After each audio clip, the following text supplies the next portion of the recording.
The following. My older sister has a ghost that's followed her around for years. I lived with her once for about 3 months, and so much weird stuff happened in that time.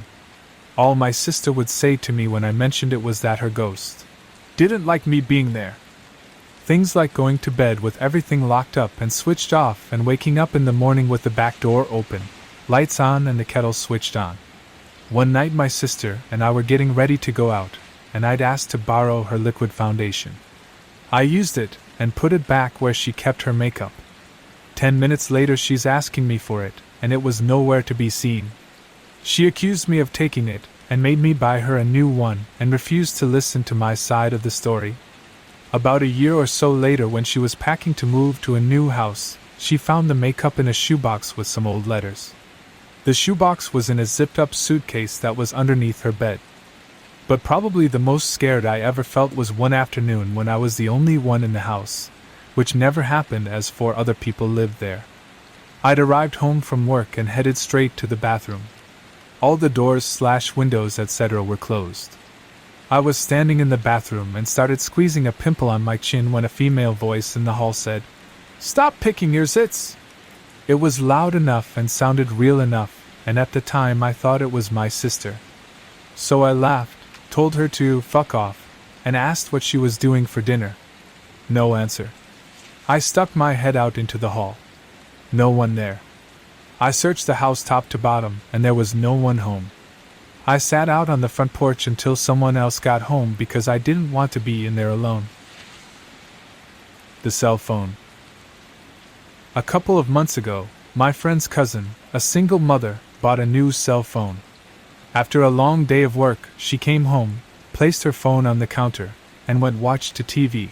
Her son came to her and asked if he could play with her new phone. She told him not to call anyone or mess with text messages, and he agreed. At around 11:20, she was drowsy, so she decided to tuck her son in and go to bed. She walked to his room and saw that he wasn't there. She then ran over to her room to find him sleeping on her bed with the phone in his hand. Relieved, she picked her phone back up from his hand to inspect it. Browsing through it, she noticed only minor changes such as a new background, banner, etc. But then she opened up her saved pictures.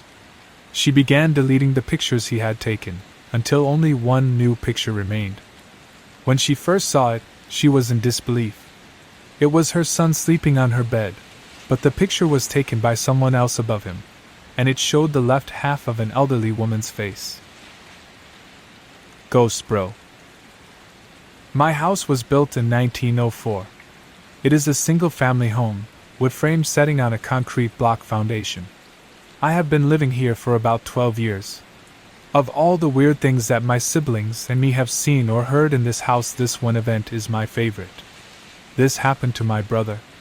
About 10 years ago, my brother and his best friends had started a garage band playing mostly Spanish rock, alternative music but in Spanish. His friends could only get together on Sunday afternoons.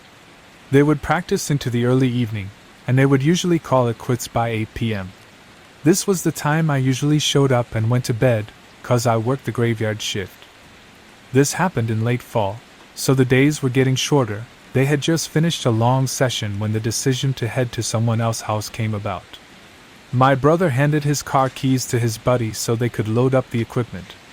Everyone had filed out of the basement, but the tricky part was that they needed to walk all the way to the back of the basement, up the back stairs, through the kitchen doorway, down the hall into the living room and out into the front porch. Everyone was outside sitting in my brother's truck waiting for him. My brother was walking up the back stairs when he remembered that he had left his pancakes and to-go container sitting on a speaker in the basement. He made the decision to go back. Now the basement is not clean, with full sight lines. There had been partitions made, and the boiler and main heating unit are right smack in the middle. So after my brother walks back, he is about to retrieve his food container, when out of the corner of his eye he sees it. It is a shadowy figure, right at his peripheral vision. This feeling of dread and uneasiness washed over my brother.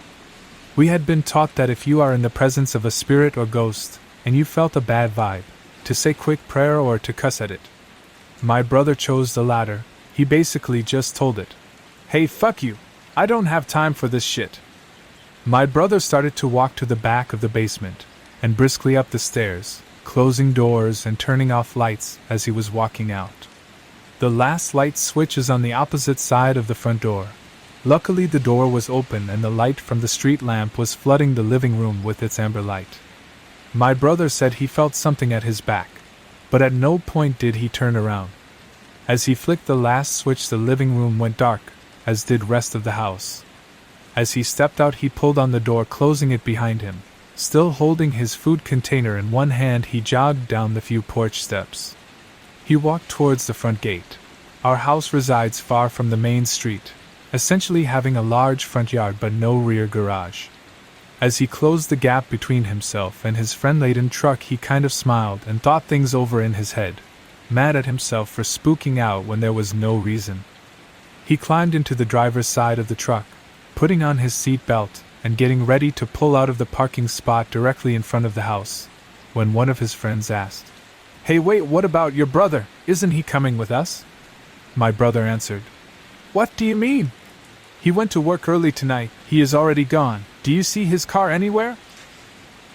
The next question they asked, "So then who was walking behind you when you were leaving the house?" The rocking horse. One night, when I was maybe 10 to 12, I had trouble falling asleep. My bedroom was the entire top floor of our house, with my bed and such being on the left side and storage closets, and a play area being on the right. I was lying in bed when I heard a noise from the other side of the room and see a rocking horse begin to rock. It was sitting just outside one of the storage closet doors. It proceeded to rock its way halfway across the room and stopped dead under the ceiling light. At this point I was freaking out and just buried my head under my blankets and never peeked out again until morning. It was all confirmed to not be a dream, as the rocking horse was still in the middle of my room when I woke up. Furthermore, I got a stern reprimand from my parents for being up out of bed playing with my toys well past my bedtime. Their bedroom was directly below the storage closet/play area and had heard the creaking of the rocking horse shuffling across the room. The whispers. This is a story I do not often tell. I promise, sincerely, that this has scarred me for life, and although I have looked into psychological explanations for what I heard and natural explanations for what occurred, they remain unsatisfactory. When I was a child, I was scared of the dark. I swore to my mother I heard voices in it. They were not evil, but they were not familiar, and so they scared me.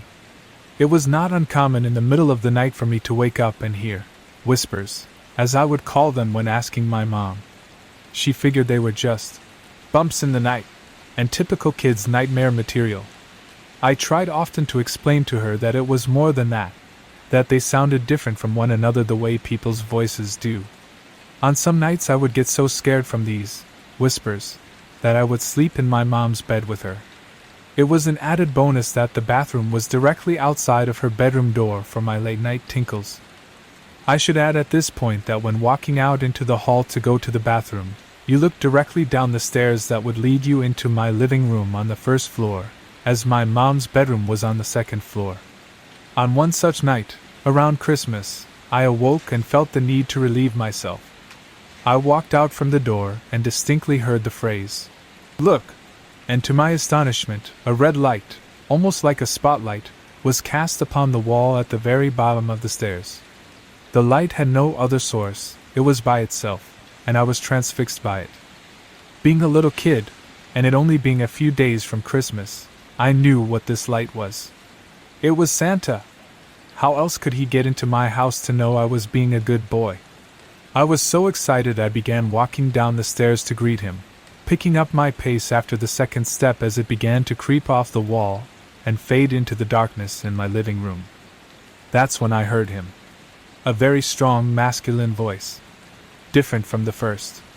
Not at all like my father's, not to say he isn't masculine, it was just distinctly different. It said, "Stop! Right now! Go back up those stairs." I listened, turned around, and what happened next I am not sure I would believe if someone had told me this same story. After reaching the top of the stairs, I heard a very loud crash that sent me running back to my mother's bed, where I jumped straight under the covers and stayed there the whole night. When we awoke the next morning, the poinsettia lights, little Christmas flower lights that glowed red, my mother had put on the railing down the stairs, were pulled straight down to the bottom of the stairs, some broken from what seemed like a forceful tear, laying in a single pile. The dry sink in my living room had fallen from the wall. My mother could not explain it. My father was worried we had been the victims of a home invasion. My sister was crying. There was nothing missing, nobody had broken in, there did not seem to be any reason this had happened. And then I saw it, and I kept quiet about it because I was so afraid that I could not force words out of my mouth. There, on the edge of the wooden dry sink which had been facing up, were 3 indentations where the finish on the wood had been worn, almost as if in a forceful grip. Something down there had grabbed it and threw it down. That was what the bang was. I was mortified. After that day I never heard a single voice again. I do not like to imagine what was waiting downstairs for me that night, if it was anything at all, but I can tell you that the reality was that something had physically acted upon 2 things in my house near the bottom of that stairwell. After this, I had never heard another whisper again. Which is sad, because in some ways I would have liked to thank the man that had stopped me from going down those stairs. This happened when I was 7. I am 20 years old now, and because of this incident I am still afraid of the dark. Especially shadowy stairwells. Thanks for watching. Subscribe and stay tuned for another episode tomorrow.